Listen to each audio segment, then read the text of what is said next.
ನಮಸ್ಕಾರ. ವೃಷಭ ರಾಶಿಯ ವೀಕ್ಷಕರಿಗೋಸ್ಕರ ಒಂದು ವಿಶೇಷವಾದಂತಹ ವಿಡಿಯೋ ಕನಸಿನ ಬಗ್ಗೆ, ನಿಮ್ಮ ಕನಸಿನ ಬಗ್ಗೆ. ಗುರುಗಳೇ, ನನಗೂ ಬಹಳ ಕನಸಿದೆ, ಒಂದು ಮನೆ ಕಟ್ಟಬೇಕು, ಕನಸಿದೆ, ಒಂದು ವೆಹಿಕಲ್ ತಗೋಬೇಕು ಅನ್ನೋ ಕನಸು, ಪೊಲೀಸ್ ಆಗಬೇಕು, ನಾನು ಲಾಯರ್ ಆಗಬೇಕು ಅಂತ ಕನಸು. ಈ ಥರ ಕನಸು ಬಗ್ಗೆ ಮಾತಾಡ್ತಲ್ಲ ನಾನು. ಅದೆಲ್ಲ ತುಂಬ ಒಳ್ಳೊಳ್ಳೆ ಕನಸುಗಳು, ಅದು ಇಟ್ಕೊಳ್ಳಿ. ನಾನು ಮಾತಾಡ್ತಿರೋವಂಥದ್ದು ನಿಮಗೆ ಬೇಡವಾದ ಕನಸಿನ ಬಗ್ಗೆ. ಅಂದರೆ ನೀವು ವೃಷಭ ರಾಶಿಯವರುಗಳೇ, ನಾವು ಮಲ್ಕೊಂಡ್ರೆ ಕೆಟ್ಟ ಕೆಟ್ಟ ಕನಸು ಬೀಳುತ್ತೆ, ಭಯ ಆಗತ್ತೆ, ಬೆಚ್ಚಿ ಬಿದ್ದು ಬಿಡ್ತೀವಿ, ಏನಾಯಿತು ಅಂತಲೇ ಗೊತ್ತಾಗಲ್ಲ ಅನ್ನೋದು ನಿಮ್ಮದು ಸಮಸ್ಯೆ. ನಿಮ್ಮದಾಗಿದ್ದರೆ ಕನಸು ಕೆಟ್ಟ ಕೆಟ್ಟ ಕೆಟ್ಟ ಕೆಟ್ಟ ಕನಸು ಬೀಳುತ್ತೆ, ಅರ್ಥಹೀನ ಕನಸುಗಳು ಬೀಳುತ್ತೆ. ಕನಸಲ್ಲೆಲ್ಲ ಬರೀ ಬೆಂಕಿ ಬೆಂಕಿ, ಕನಸಲ್ಲೆಲ್ಲ ಬರೀ ಅದು ಇದು ಬರೀ ಅನರ್ಥಗಳೇ, ಯಾವುದೂ ಒಂದು ಉತ್ತಮವಾದ ಕನಸು ಬೀಳಲ್ಲ. ತುಂಬ ಹೆದರಿಕೆ ಆಗುತ್ತೆ ಕನಸಿನಿಂದ. ಆಮೇಲೆ ಯಾಕೆಂದರೆ ಕನಸು ಸಾಮಾನ್ಯವಾಗಿ ಯಾಕೆ ಗೊತ್ತಾ ಮನುಷ್ಯ ಕನಸಿನಿಗೆ ಹೆದರುವುದು, ಅದು ಭವಿಷ್ಯದ ದರ್ಪಣ ಆಗ್ಬಿಡತ್ತೆ. ಕನಸು ನಮಗೆ ಮೊದಲಿಂದಲೂ ಮನುಷ್ಯನ ಒಂದು ಇದೇನೆಂದರೆ, ಕನಸುಗಳು ಅವರಿಗೆ ಭವಿಷ್ಯದ ದರ್ಪಣವಾಗ್ಬಿಡತ್ತೆ. ಅಂದರೆ ಏನೋ ಕೆಟ್ಟದಾಗೋದಿದೆ, ಅದರಿಂದ ನಂಗೆ ಈ ಕೆಟ್ಟ ಕನಸು ಬಿತ್ತು ಅಂತ. ಈಗ ಅನುಭವನೂ ಆಗಿರುತ್ತೆ. ಅಮಾವಾಸ್ಯೆ ಹುಣ್ಣಿಮೆ ಬಂದಾಗ ಕೆಟ್ಟ ಕೆಟ್ಟ ಕನಸುಗಳು ಬೀಳೋದು, ಷಷ್ಠಿ ಅಷ್ಟಮಿ ಕೆಟ್ಟ ಕೆಟ್ಟ ಕನಸುಗಳು ಬೀಳೋದು. ಬಹಳ ಮುಖ್ಯವಾಗಿ ವೃಷಭ ರಾಶಿಯವರಿಗೆ ಮಂಗಳವಾರದ ದಿವಸ ಕೆಟ್ಟ ಕೆಟ್ಟ ಕನಸುಗಳು ಬೀಳತಕ್ಕಂಥದ್ದು. ಮಂಗಳವಾರ ಮಲಗಿದ್ರೆ ಸಾಕು ಕೆಟ್ಟ ಕನಸುಗಳೇ ಬೀಳ್ತದೆ, ಅವರಲ್ಲಿ ಏನದು ಗೊತ್ತಾಗಲ್ಲ ಅಂತ. ಸೊ ಇದೆಲ್ಲ ನಿಮಗೆ ಯಾಕೆ ಆಗ್ತದೆ, ಕನಸುಗಳು ಕೆಟ್ಟ ಕನಸುಗಳು ಯಾಕೆ ಬೀಳ್ತದೆ ಅಂತ. ನಾನು ಈ ವಿಚಾರದಲ್ಲಿ ಏನು ಕನಸು ಬಿದ್ದರೆ ಏನು ಫಲ ಅನ್ನುವಂಥದ್ದು ಹೇಳಲ್ಲ. ಯಾವ್ಯಾವ ಕನಸು ಬಿದ್ದರೆ ಏನೇನು ಅದಕ್ಕೆ ಅರ್ಥ ಏನು ಬರುತ್ತೆ ಅಂತ ನಾನು ಮಾತಾಡ್ತಾ ಇಲ್ಲ. ನಾನು ಮಾತಾಡ್ತಿರೋದು ಕೆಟ್ಟ ಕನಸು ಏನಕ್ಕೆ ಬೀಳುತ್ತದೆ ಅಂತ. ಹಲವಾರು ಕಾರಣ ಇರುತ್ತೆ ಕೆಟ್ಟ ಕೆಟ್ಟ ಕನಸು ಬೀಳೋಕ್ಕೆ, ಹಲವಾರು ಕಾರಣಗಳಿರುತ್ತೆ. ಒಂದು ನೆಗೆಟಿವ್ ಎನರ್ಜಿ ಯಾವುದೋ ನಿಮ್ಮ ಶರೀರ ಹೊಕ್ಕಿದ್ರು ಕೆಟ್ಟ ಕನಸು ಬೀಳುತ್ತೆ. ನೀವು ಅಂದರೆ ಎಲ್ಲೋ ಒಂದು ಏನೋ ಎಲ್ಲಿ ಹೋಗಬಾರ್ದು ಅಲ್ಲಿ ಓಡಾಡ್ಬಿಟ್ಟಿರ್ತಾರೆ, ಒಂದು 3 ವರ್ಷ ಇರೋ ಜಾಗದಲ್ಲಿ ಯಾರೋ ಏನೋ ನಿವಾಳಿಸಿ ಬಿಸಾಕಿರ್ತಾರೆ, ಏನೋ ಹಾಕಿರ್ತಾರೆ. ಆ ನೆಗೆಟಿವ್ ಎನರ್ಜಿ ಇರೋಂಥ ಜಾಗ ಅಲ್ಲಿ ನೀವು ಪಾಸ್ ಆನ್ ಆದ್ರಿ, ನೀವು ಅಲ್ಲಿಂದನೂ ಸಹ ನಿಮಗೆ ಅವಾಗಿಂದನೂ ಕೆಟ್ಟ ಕೆಟ್ಟ ಕನಸು ಬೀಳೋಕ್ಕೆ ಶುರುವಾಯಿತು. ಏನೋ ಒಂದು ಹಿಡ್ಕೊಂಡಂಗೆ ಆಯಿತು ಅಂತ ಅನ್ನೋದು. ಎಷ್ಟು ಜನ ಹೇಳ್ತಾರಲ್ಲ, ಯಾರೋ ಕನಸಲ್ಲಿ ಮಲ್ಕೊಂಡ ಯಾರೋ ಕುತ್ತಿಗೆ ಹತ್ತದಂಗೆ ಆಯಿತು, ಹೆದರಿಕೆ ಆಗೋಯ್ತು, ಉಸಿರು ಕಟ್ಟದಂಗೆ ಆಗೋಯ್ತು, ಬೆಚ್ಚ ಎದುರು ಬಿದ್ದುಬಿಟ್ಟೆ, ಇದೆಲ್ಲ ಆ ನೆಗೆಟಿವ್ ಎನರ್ಜಿ ಸಂಗೇನೆ. ಮಾಟಮಂತ್ರ ಆಗಿದ್ರೂ ಸಹ ಹಿಂಗಾಗತ್ತೆ. ಆಮೇಲೆ ಕೆಟ್ಟ ಜಾಗದಲ್ಲಿ ಓಡಾಡ್ಕೊಂಡು ಯಾವುದೋ ದಾಟ್ಬಿಟ್ರಿ, ಲಿಂಬೆ ಹಣ್ಣು ಮತ್ತೊಂದೇನೋ ಹಾಕಿದ್ರು ಅಥವಾ ಬೇರೆ ಏನೇನೋ ಹಾಕಿದ್ರು, ಅದು ಬೇರೆ ಯಾರ್ದೋ ತೆಗೆದ್ಬಿಟ್ಟು ಏನೋ ಹಾಕಿದ್ರು, ನೀವು ಆಳಿಸ್ಬಿಟ್ಟು ನಿಮ್ಗೆ ಗೊತ್ತಿಲ್ಲದೆ ದಾಟ್ಬಿಟ್ರಿ, ಅವಾಗಲೂ ಸಹ ನಿಮಗೆ ಆಗತ್ತೆ. ಆಮೇಲೆ ವಾಸ್ತು ಚೆನ್ನಾಗಿಲ್ಲ ಅಂದ್ರೂ ಕೂಡ ಕೆಟ್ಟ ಕನಸು ಬಿದ್ದುಬಿಡುತ್ತೆ. ಮನೆಯಲ್ಲಿ ನೆಗೆಟಿವ್ ಎನರ್ಜಿ ಜಾಸ್ತಿ ಇದೆ, ಮನೆಯಲ್ಲಿ ವಾಸ್ತು ಪುರುಷ ಕ್ಷೀಣಿಸಿದ್ದಾನೆ, ನಿಮ್ಮ ಮನೆಯಲ್ಲಿ ವಾಸ್ತು ಸರಿ ಇಲ್ಲ, ಇದೇನಿದ್ರು ಕೂಡ ಆಗತ್ತೆ, ಆಯ್ತಲ್ವ. ಏನೋ ಕೆಟ್ಟ ಕನಸು ಬೀಳುತ್ತೆ. ಈ ಕೆಟ್ಟ ಕನಸುಗಳು ಬಿದ್ದಾಗ ಬಹಳ ಸ್ಪಷ್ಟವಾಗಿ ಒಂದಿಷ್ಟು ವಿಚಾರ ಮಾಡ್ಕೋಬೇಕೇನಪ್ಪ ಅಂದರೆ, ಶರೀರ ಶುದ್ಧಿ ಇಲ್ಲ, ನಿಮ್ಮ ಶರೀರ ಶುದ್ಧವಾಗಿಲ್ಲ, ನೆಗೆಟಿವ್ ಫೋರ್ಸಸ್ಗಳು ನಿಮ್ಮ ಒಳಗಡೆ ಸೇರ್ಕೊಳ್ತಾ ಇದೆ. ಇಲ್ಲ ಅಂತಂದರೆ ನೀವು ಮಲಗುವ ಜಾಗ ಸರಿ ಇಲ್ಲ, ಅಂದರೆ ಸ್ಥಾನ ಶುದ್ಧಿ ಇಲ್ಲ. ಒಂದೇ ಶರೀರ ಶುದ್ಧಿ ಇಲ್ಲ, ಇಲ್ಲ ಅಂದರೆ ಸ್ಥಾನ ಶುದ್ಧಿ, ನೀವೆಲ್ಲಿ ಮಲಗಿದಿರೋ ಆ ಜಾಗ ಅದು ಶುದ್ಧವಾಗಿ ಇಲ್ಲ ಅಂತ ಅರ್ಥ. ಸೊ ನೀವು ಮಲಗುವ ವಿಧಾನ ಸರಿ ಇಲ್ಲ, ಹಂಗೂ ಆಗುವ ಸಾಧ್ಯತೆ ಇರ್ತದೆ. ಸೊ ಹಲವಾರು ಕಾರಣಗಳಿಂದ ಕೆಟ್ಟ ಕೆಟ್ಟ ಕನಸುಗಳು, ಇನ್ನೇನೋ ಕೆಟ್ಟದ್ದು ಆಗೋದಿದೆ ಅಂದ್ರೂ ಸೂಚಕವಾಗಿ ನಿಮಗೆ ಕೆಟ್ಟ ಕನಸುಗಳು ಕೂಡ ಬಿದ್ದಿರ್ತದೆ. ಯಾವುದೋ ಒಂದಿಷ್ಟು ಏನೋ ಬಹಳ ಪ್ರಮುಖವಾದಂತಹ ನೀವು ಹರಕೆಗಳನ್ನು ಮರ್ತೋಯ್ದ್ರಿ ಅಂದ್ರೂ ಕೂಡ ನಿಮಗೆ ಕೆಟ್ಟ ಕೆಟ್ಟ ಕನಸುಗಳು ಬೀಳುತ್ತೆ. ಅದು ಪವರ್ಫುಲ್ ದೇವರು, ನಿಮ್ದು ಯಾವುದೋ ಕೆಲಸ ಆಗಬೇಕು, ಹರಕೆ ಮಾಡ್ಕೊಂಡಿದ್ರಿ, ನಿಮ್ಮ ಕೆಲಸ ಆಯಿತು, ಬಟ್ ನೀವು ಹರಕೆ ತೀರಿಸಿಲ್ಲ, ಆವಾಗಲೂ ಸಹ ನಿಮಗೆ ಕೆಟ್ಟ ಕೆಟ್ಟ ಕನಸುಗಳು ಇರುತ್ತೆ. ಯಾಕೆಂದರೆ ಗಣಗಳು ಅಂತ ಇರುತ್ತೆ. ನೀವು ದೊಡ್ಡ ದೊಡ್ಡ ಕ್ಷೇತ್ರಗಳಲ್ಲಿ ನೀವು ಹರಕೆ ಮಾಡಿಕೊಂಡು ತೀರಿಸದೇ ಇಲ್ಲ ಅಂದರೆ ಆ ಪ್ರಧಾನ ದೇವರು ಬಂದು ನಿಮಗೆ ಏನು ತೊಂದರೆ ಕೊಡಲ್ಲ, ಗಣಗಳಿರುತ್ತಲ್ಲ ಆ ಗಣಗಳು ನಿಮಗೆ ತೊಂದರೆ ಕೊಡ್ತಕ್ಕಂಥದ್ದು. ದೈವಗಳು ಗಣಗಳು ಅದು ನಿಮಗೆ ಬಂದು ನಮ್ಮ ಯಜಮಾನ್ರದ್ದು ಏನು ಹರಕೆ ತೀರಿಸಿಲ್ವಲ್ಲ ನೀನು ಅಂತ. ಸೊ ಆದ್ದರಿಂದ ನಿಮಗೆ ಹರಕೆಗಳು ಬಾಕಿ ಇದ್ದಾಗೂ ಕೆಟ್ಟ ಕೆಟ್ಟ ಕನಸುಗಳು ಬೀಳುತ್ತೆ.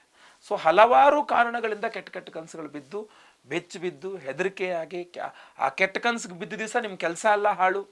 ಭಾಳ ಇಂಪಾರ್ಟೆಂಟ್ ಇತ್ತು ಸರ್ ಇವತ್ತು ಬೆಳಗ್ಗೆನೇ ರಾತ್ರೆಲ್ಲ ಕೆಟ್ಟ ಕೆಟ್ಟ ಕನಸು, ನಂಗೆ ಮುಗೀತು ಅಂದ್ಕೊಂಡೆ, ಅದು ಆಗಲ್ಲ ಕೆಲಸ ಅಂತ ಅಂದ್ಕೊಂಡೆ. ಯಾವುದೋ ಮದುವೆ ಸೆಟ್ ಆಗಬೇಕಾಗಿತ್ತು, ಆಗಲ್ಲ, ಕ್ಯಾನ್ಸಲ್ ಆಯಿತು. ಯಾವುದೋ ಒಂದು ಎಕ್ಸಾಮ್ ಬರಬೇಕಾಗಿತ್ತು, ಹೋಯ್ತು. ಯಾವುದೋ ಒಂದು ಇಂಟರ್ವ್ಯೂ ಇತ್ತು, ಹೋಯ್ತು. ಯಾವುದೋ ಒಂದು ಪ್ರಮೋಷನ್ ಇತ್ತು, ಹೋಯ್ತು. ಒಳ್ಳೆ ಆರೋಗ್ಯ ಇತ್ತು, ಹೋಯ್ತು. ಗಂಡ ಹೆಂಡತಿ ಜಗಳ ಜಾಸ್ತಿ ಆಯಿತು. ಸೊ ಈ ಕೆಟ್ಟ ಕನಸುಗಳು ಒಂದು ಸೂಚಕ ಮಾಡಿ ನಿಮಗೆ ತೋರಿಸ್ಬಿಡುತ್ತೆ, ಮುಂದೆ ಆಗ್ಬಿಡುತ್ತೆ.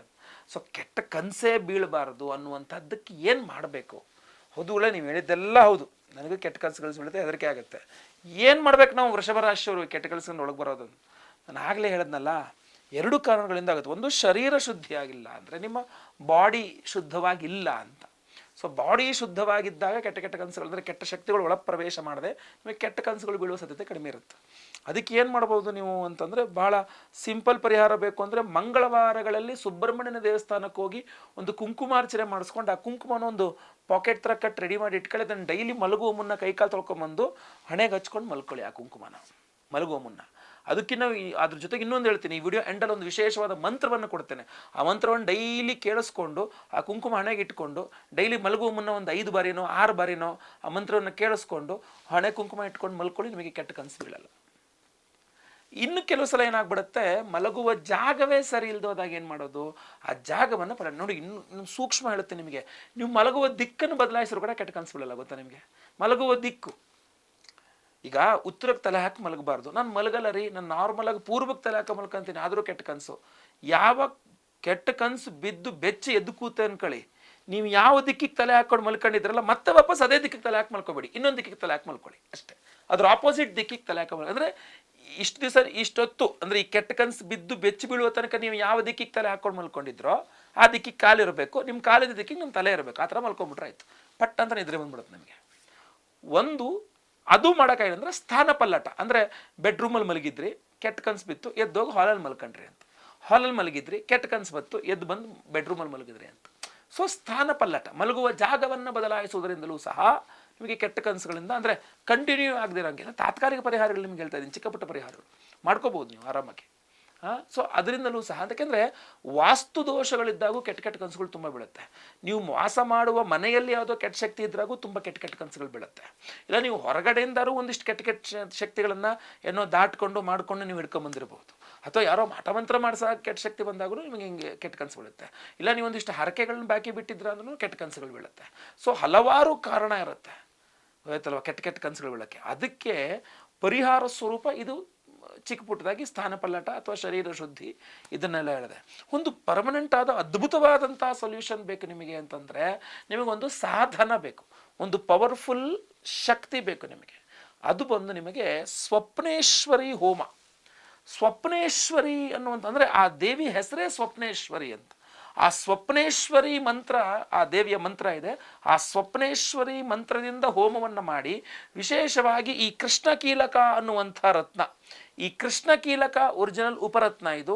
ಈ ಕೃಷ್ಣಕೀಲಕ ರತ್ನವನ್ನು ಸ್ವಪ್ನೇಶ್ವರಿ ಮಂತ್ರದಲ್ಲಿ ಎನರ್ಜೈಸ್ ಮಾಡಿ ನಿಮಗೆ ಕೊಟ್ಟಾಗ ಅದನ್ನು ನೀವು ನಿಮ್ಮ ಈ ಒಂದು ಕೃಷ್ಣಕೀಲಕ ರತ್ನ ನಿಮ್ಮ ತಲೆದಿಂಬು ಕೆಳಗಡೆ ಹಾಸಿಗೆ ಇಟ್ಕೊಂಡು ಮಲ್ಕೊಂಡಾಗ ನಿಮಗೆ ಫುಲ್ ಬಾಡಿ ಕ್ಲೆನ್ಸಿಂಗ್, ಶುದ್ಧಿ, ಶರೀರ ಶುದ್ಧಿ, ಸೂಕ್ಷ್ಮ ಶರೀರದ ಶುದ್ಧಿಯಾಗಿ ನಿಮಗೆ ಕೆಟ್ಟ ಕನಸುಗಳು ಬೀಳದೇ ಇರಲಿಕ್ಕೆ ಸಹಾಯಕವಾಗುತ್ತೆ. ತೀರಾ ಜಾಸ್ತಿ ಇದ್ದರೂ ಕೂಡ ಕಡಿಮೆ ಮಾಡೋದು. ಯಾಕೆಂದರೆ ನಾವು ಹೋಮವನ್ನು ಮಾಡಿರ್ತೇವೆ, ಕುದೃಷ್ಟಿ ಪರಿಹಾರ ಹೋಮ ಪ್ಲಸ್ ಸ್ವಪ್ನೇಶ್ವರಿ ಹೋಮ, ಅದರ ಜೊತೆಯಲ್ಲಿ ನಾವು ವಾಸ್ತು ಹೋಮ, ಸ್ವಯಂವರ ಪಾರ್ವತಿ ಹೋಮ, ಗುರುಶಾಂತಿ ಶನಿಶಾಂತಿ ಸಹಿತ ಮಹಾನವಗ್ರಹ ಶಾಂತಿ ಹೋಮ, ಎಲ್ಲ ಹೋಮಗಳಲ್ಲೂ ಸಹ ಈ ಒಂದು ವಿಶೇಷವಾದ ಕೃಷ್ಣಕೀಲಕ ರತ್ನವನ್ನು ಎನರ್ಜೈಸ್ ಮಾಡಿ ನಾವು ನಿಮಗೆ ಕಳಿಸ್ಕೊಡ್ತೇವೆ. ಇದನ್ನು ಕೇವಲ ನಿಮ್ಮ ತಲೆದಿಂಬು ಕೆಳಗಡೆ ಇಟ್ಕೊಂಡು ಮಲ್ಕೊಂಡ್ರೆ ಸಾಕು, ನಿಮ್ಮ ಶರೀರ ಆರಾ ಕ್ಲೆನ್ಸಿಂಗು, ನಿಮ್ಮ ಶರೀರ ಶುದ್ಧಿ, ಕೆಟ್ಟ ಕೆಟ್ಟ ಕನಸುಗಳಿಂದ ಮುಕ್ತಿ, ಒಂದು ಉತ್ತಮವಾದಂಥ ಫಲ. ಆದ್ದರಿಂದ ಸಂಕಲ್ಪ ಸೇವೆಗೆ ಹೆಸರು ಕೊಟ್ಕೊಳ್ಳಿ. ಸ್ಕ್ರೀನ್ ಇರ್ತಕ್ಕಂಥ ನಂಬರ್ಗೆ ನಿಮ್ಮ ಹೆಸರು, ಗೋತ್ರ ಗೊತ್ತಿದ್ರೆ ಗೋತ್ರ, ನಕ್ಷತ್ರ ಗೊತ್ತಿದ್ರೆ ನಕ್ಷತ್ರ, ವೃಷಭ ರಾಶಿ ನಿಮ್ಮ ರಾಶಿ ಹಾಗೂ ನಿಮ್ಮ ವಿಳಾಸಗಳನ್ನು ವಾಟ್ಸಪ್ ಮಾಡ್ಕೊಳ್ಳಿ. ಲೈವಲ್ಲಿ ಯಾವತ್ತು ಆಗ್ತಾ ಇರತಕ್ಕಂಥದ್ದು ಅಂದರೆ 6ನೇ ತಾರೀಕು ಗುರುವಾರ ಅಮಾವಾಸ್ಯೆ, ಜೂನ್ 6ನೇ ತಾರೀಕು ಗುರುವಾರ ಅಮಾವಾಸ್ಯೆ, ದರ್ಶ ಅಮಾವಾಸ್ಯೆ ಅಂತ ಪವರ್ಫುಲ್ ಆಗಿರ್ತಕ್ಕಂಥ ಅಮಾವಾಸ್ಯೆ ಅದು, ಆಯ್ತಲ್ವಾ? ಸೊ ಅವತ್ತಿನ ದಿವಸ ನಾವು ಯಾವುದೇ ಅಂದರೆ ನಿಮ್ಮ ಶರೀರ ಶುದ್ಧಿಯನ್ನು ಮಾಡ್ಕೊಳ್ಳೋಕ್ಕೆ ದರ್ಶ ಅಮಾವಾಸ್ಯೆ ಬಹಳ ಪವರ್ಫುಲ್ ಆದ ಅಮಾವಾಸ್ಯೆ ಅಂತ ಹೇಳ್ತಾರೆ. ಆ ಇಮ್ಯೂನ್ ಸಿಸ್ಟಮ್, ಈ ಸೈನ್ಸಲ್ಲಿ ಹೇಳ್ತಾರಲ್ಲ, ವಿಜ್ಞಾನದಲ್ಲಿ ಇಮ್ಯೂನ್ ಸಿಸ್ಟಮ್ ಚೆನ್ನಾಗಿರ್ಬೇಕು, ಸ್ಟ್ರಾಂಗ್ ಆಗಿರಬೇಕು ಅಂತ. ಆ ಥರ ನಿಮ್ಮ ಆರಾದ ಇಮ್ಯೂನಿಕ್ ಸಿಸ್ಟಮ್ ಅಂದರೆ ನಿಮ್ಮ ಸೂಕ್ಷ್ಮ ಶರೀರ ತುಂಬ ಗಟ್ಟಿಯಾಗಬೇಕು, ಚೆನ್ನಾಗಾಗಬೇಕು ಅಂತಂದರೆ ದರ್ಶ ಅಮಾವಾಸ್ಯೆ ದಿವಸ ವಿಶೇಷ ದೇವತಾರಾಧನೆಗಳನ್ನು ಮಾಡಬೇಕು. ಸೊ ಆದ್ದರಿಂದ ಜೂನ್ 6ನೇ ತಾರೀಕು ದರ್ಶ ಅಮಾವಾಸ್ಯೆ ಗುರುವಾರದ ದಿವಸ ನಮ್ಮ ಯಾಗಶಾಲೆಯಲ್ಲಿ ಮನೆಯಲ್ಲಿ ಸ್ವಪ್ನೇಶ್ವರಿ ಹೋಮ ಸಹಿತ ಕುದೃಷ್ಟಿ ಪರಿಹಾರ ಹೋಮವನ್ನು ಮಾಡಿ ವಿಶೇಷವಾದಂತಹ ಈ ಕೃಷ್ಣ ಕೀಲಕ ರತ್ನವನ್ನು ಕೊಡ್ತಾ ಇದ್ದೇವೆ. ಪ್ರತಿಯೊಬ್ಬ ವೃಷಭ ರಾಶಿಯವರು ನಿಮ್ಮ ಹೆಸರು, ಗೋತ್ರ ಗೊತ್ತಿದ್ರೆ ಗೋತ್ರ, ನಕ್ಷತ್ರ ಗೊತ್ತಿದ್ರೆ ನಕ್ಷತ್ರ, ವೃಷಭ ರಾಶಿ ನಿಮ್ಮ ರಾಶಿ ಹಾಗೂ ನಿಮ್ಮ ವಿಳಾಸ ಸ್ಕ್ರೀನ್ ಇರ್ತಕ್ಕಂಥ ನಂಬರಿಗೆ ವಾಟ್ಸಪ್ ಮಾಡ್ಕೊಳ್ಳಿ. ಲೈವಲ್ಲಿ ಮೆಸೇಜ್ ಸಂಕಲ್ಪ ಆಗುತ್ತೆ. ಎಲ್ಲ ಹೋಮ ಲೈವ್ ನೋಡ್ತೀರಾ, ಪ್ರಸಾದ ನಿಮಗೆ ಸ್ಪೀಡ್ ಪೋಸ್ಟ್ ಮೂಲಕ ಈ ಒಂದು ಕೃಷ್ಣ ಕೀಲಕ ರತ್ನವನ್ನು ಕಳಿಸ್ಕೊಡ್ತೇವೆ. ಎಲ್ಲ ಹೋಮಗಳ ಭಸ್ಮ, ಆಮೇಲೆ ಕುಂಕುಮಾರ್ಚನೆ ಡೈಲಿ ಹಣೆಗೆ ಹಚ್ಕೊಂಡು ಈ ಕೃಷ್ಣ ಕೀಲಕ ರತ್ನವನ್ನು ನಿಮ್ಮ ಹಾಸೆಯಲ್ಲಿ ಇಟ್ಕೊಂಡು ಮಲ್ಕೊಂಡ್ರೆ ಆಯ್ತು. ಇದನ್ನು ಇನ್ನು ಚುಚ್ಚದೆ ಇರೋ ಥರ ಈ ಥರ ಮಲಗಿಸಿ ಇಟ್ಕೊಳ್ಳಿ. ಇದನ್ನು ಅಷ್ಟೇ ಸಿಂಪಲ್. ಒಂದು ಎರಡನೇ ವೆರಿ ವೆರಿ ಇಂಪಾರ್ಟೆಂಟ್, ಬಹಳ ಮುಖ್ಯವಾದ ಕಾನೂನು ಏನಪ್ಪ ಇದ್ರ ಮೇಲೆ ಅಂತಂದರೆ, ನೀವು ಬಳಸಿದ್ನ ಇನ್ನೊಬ್ಬರಿಗೆ ಕೊಡಬೇಡಿ ದಯವಿಟ್ಟು. ನಿಮ್ಮ ಸೂಕ್ಷ್ಮ ಶರೀರಕ್ಕೆ ಇದು ಒನ್ಸ್ ಇದಾಯಿತು ಅಂದರೆ ಮತ್ತೆ ಬೇರೆಯವ್ರಿಗೆ ಇದನ್ನು ಕೊಡೋಂಗಿಲ್ಲ. ಸೊ ಒಂದು ರಾತ್ರಿ ನೀವು ಇದನ್ನು ಹಸಿರು ಇಟ್ಕೊಂಡು ಮಲ್ಕೊಂಡಿದ್ರೆ ಮತ್ತೆ ಪುನಃ ಇನ್ನೊಬ್ರಿಗೆ ಕೊಡೋಕೆ ಬರಲ್ಲ, ನೀವೇ ಬಳಸಬೇಕಾಗತ್ತೆ, ಆಯ್ತಲ್ವಾ. ಕೆಲವರು ದಂಪತಿಗಳು ಚಿಂತೆ ಮಾಡ್ತಾರೆ, ನಾವು ಇದನ್ನ ಇಟ್ಕೋಬೋದಾ ಅಂತ. ದಾಂಪತ್ಯಕ್ಕೋಸ್ಕರ ತೊಂದರೆ ಇಲ್ಲ, ಇದನ್ನು ಅವತ್ತಿನ ದಿವಸ ತೆಗೆದಿಟ್ಕೊಂಡ್ಬಿಟ್ರೆ ಆಯ್ತು ಅಷ್ಟೇ. ತೆಗೆದು ಪಕ್ಕದಲ್ಲಿ ಟೇಬಲ್ ಇಟ್ಕೊಂಡ್ರೆ ಆಯ್ತು, ಆಮೇಲೆ ಮಲಗಬೇಕಾದ್ರೆ ಇಟ್ಕೊಂಡ್ರೆ ಆಯ್ತು. ಸೊ ಅದರಿಂದ ಈ ವಿಶೇಷವಾದಂತಹ ಕೃಷ್ಣ ಕೀಲಕ ರತ್ನವನ್ನು ಪ್ರತಿಯೊಬ್ಬರು ನಿಮ್ಮ ಹಾಸೆ ಇಟ್ಕೊಂಡು ಮಕ್ಕಳಿ, ಇನ್ನೊಬ್ಬರಿಗೆ ಕೊಡಬೇಡಿ. ನಂಗೆ ತುಂಬ ಚೆನ್ನಾಗಿ ಕೆಟ್ಟ ಕನಸು ಬೀಳ್ತಿತ್ತು, ಇದನ್ನ ನಡ್ಕೊಂಡು ತುಂಬ ಚೆನ್ನಾಗಿ ಒಳ್ಳೆ ನಿದ್ದೆ ಬಂತು, ಒಳ್ಳೆ ರೀತಿಯಾಗಿ ಪಾಸಿಟಿವ್ ಇದಾಯಿತು, ತಗೊಳ್ಳಿ ಅಂತ ಹೇಳ್ಬಿಟ್ಟು ಹೆಂಡ್ತಿಗೆ ಕೊಡೋದು, ಅಥವಾ ಹೆಂಡ್ತಿ ಗಂಡಂಗೆ ಕೊಡೋದು, ಮಕ್ಕಳಿಗೆ ಕೊಡೋದು, ಅಕ್ಕ ತಂಗಿಯರಿಗೆ ಕೊಡೋದು, ಅಣ್ಣ ತಮ್ಮಂದಿರಿಗೆ ಕೊಡೋದು, ಯಾರಿಗೂ ಕೊಡೋಂಗಿಲ್ಲ. ನಿಮ್ಮ ಸೂಕ್ಷ್ಮ ಶರೀರಕ್ಕೆ ಒನ್ಸ್ ಈ ಕೃಷ್ಣ ಕೀಲಕ ರತ್ನ ಇದಾಯಿತು ಅಂತಂದರೆ ನೆಕ್ಸ್ಟ್ ಇನ್ನೊಬ್ರಿಗೆ ಕೊಟ್ಟು ಬಂದರೆ ನೆಗೆಟಿವ್ ಎಫೆಕ್ಟ್ ಆಗಿಬಿಡುತ್ತೆ. ಅದು ಅವ್ರಿಗಿನ್ನ ತುಂಬ ಸಮಸ್ಯೆ ಆಗಲಿಕ್ಕೆ ಶುರುವಾಗ್ಬಿಡ್ಬೋದು. ಸೊ ಆದ್ದರಿಂದ ದಯವಿಟ್ಟು ನೀವೇ ಬಳಸಿ, ಮತ್ತು ಇನ್ಯಾರಿಗೂ ಕೊಡಬೇಡಿ. ಅವ್ರಿಗೆ ಇನ್ನೊಂದು ಬೇಕಾದ್ರೆ ಸಂಘ ಸೇವೆ ಕೊಟ್ಕೊಂಡು ಇನ್ನೊಂದು ತರಿಸ್ಕೊಳ್ಳಿ, ಅವ್ರಿಗೆ ಇನ್ನೊಂದು, ನಿಮಗೆ ಬೇರೆ, ನೀವು ಒಬ್ರದ್ದು ಇನ್ನೊಬ್ಬರು ಎಕ್ಸ್ಚೇಂಜ್ ಮಾಡ್ಕೊಳಕ್ಕೆ ಬರಲ್ಲ. ಸೊ ಆ ಥರ ಈ ಕೃಷ್ಣ ಕೀಲಕ ರತ್ನವನ್ನು ಪ್ರತಿಯೊಬ್ಬರಿಗೂ ಕೊಡ್ತಾ ಇದ್ದೇವೆ. ಸಂಕಲ್ಪ ಸೇವೆಗೆ ಹೆಸರು ಕೊಟ್ಕೊಳ್ಳಿ. ಈಗ ಒಂದು ವಿಶೇಷವಾದ ಮಂತ್ರವನ್ನು ಹೇಳ್ತಾ ಇದ್ದೇನೆ. ಆ ಮಂತ್ರವನ್ನು ಡೈಲಿ ಒಂದು 6 ಬಾರಿ ಕೇಳಿಸ್ಕೊಳ್ಳಿ ಮಲಗುವ ಮುನ್ನ. ಕೆಟ್ಟ ಕನಸುಗಳು ನಿಮಗೆ ಬೀಳಲ್ಲ, ಖಂಡಿತವಾಗಿ ಒಳ್ಳೆಯದಾಗುತ್ತೆ. ವಿಡಿಯೋ ಇಷ್ಟ ದಯವಿಟ್ಟು ಲೈಕ್ ಮಾಡ್ಲಿಕ್ಕೆ ಮರಿಬೇಡಿ. ವಾಟ್ಸಪ್, ಫೇಸ್ಬುಕ್, ಮೆಸೆಂಜರ್, ಟೆಲಿಗ್ರಾಮ್ ಎಲ್ಲ ಕಡೆ ಸಾಮಾಜಿಕ ಜಾಲತಾಣಗಳಲ್ಲಿ ವಿಡಿಯೋನ ಶೇರ್ ಮಾಡ್ಲಿಕ್ಕೆ ಮರಿಬೇಡಿ. ಸಬ್ಸ್ಕ್ರೈಬ್ ಮಾಡ್ಕೊಳ್ಳಿ ಅಂದರೆ ಕೆಳ ಸಬ್ಸ್ಕ್ರೈಬ್ ಅಂತ ಬಟನ್ ಇರುತ್ತೆ, ಸಬ್ಸ್ಕ್ರೈಬ್ ಮಾಡ್ಕೊಳ್ಳಿ. ಬೆಲ್ ಬಟನ್ ಬರುತ್ತೆ, ಬೆಲ್ ಬಟನ್ ಕ್ಲಿಕ್ ಮಾಡಿ ಆಲ್ ಅಂತ ಮಾಡ್ಲಿಕ್ಕೆ ದಯವಿಟ್ಟು ಮರಿಬೇಡಿ. ಮುಂದಿನ ವಿಡಿಯೋದಲ್ಲಿ ಮತ್ತೆ ಪುನಃ ಸಿಗ್ತೇನೆ. ಎಲ್ಲರಿಗೂ ಸಹ ಒಳ್ಳೆಯದಾಗಲಿ. ಲೋಕ ಸಮಸ್ತ ಸುಖಿನೋ ಭವಂತು. ನಾರಾಯಣ ನಾರಾಯಣ ನಾರಾಯಣ. ಓಂ ದುಸ್ವಪ್ನೆ ಪಾಪಸ್ವಪ್ನೆ ಚ ಯದ್ ಭಯಗುಂ ಸ್ವಪ್ನಾಶನೆ ಯದಮೇಧ್ಯ ದರ್ಶನೆ ಅಗ್ನಿರ್ಯವಿಷ್ಟ್ಯಃ ಪ್ರಣತತು ತದ್ಭಯಗುಂ ಶನ್ನಃ ಪ್ರಜಾಭ್ಯಃ ಶಮುನಃ ಪಶುಭ್ಯಃ. ಓಂ ಶ್ರೀಂ ಸ್ವಪ್ನೇಶ್ವರಿ ಕಾರ್ಯಂ ಮೇ ವದ ಸ್ವಾಹಾ. ಓಂ ಶ್ರೀಂ ಸ್ವಪ್ನೇಶ್ವರಿ ಕಾರ್ಯಂ ಮೇ ವದ ಸ್ವಾಹಾ. ಓಂ ಶ್ರೀಂ ಸ್ವಪ್ನೇಶ್ವರಿ ಕಾರ್ಯಂ ಮೇ ವದ ಸ್ವಾಹಾ.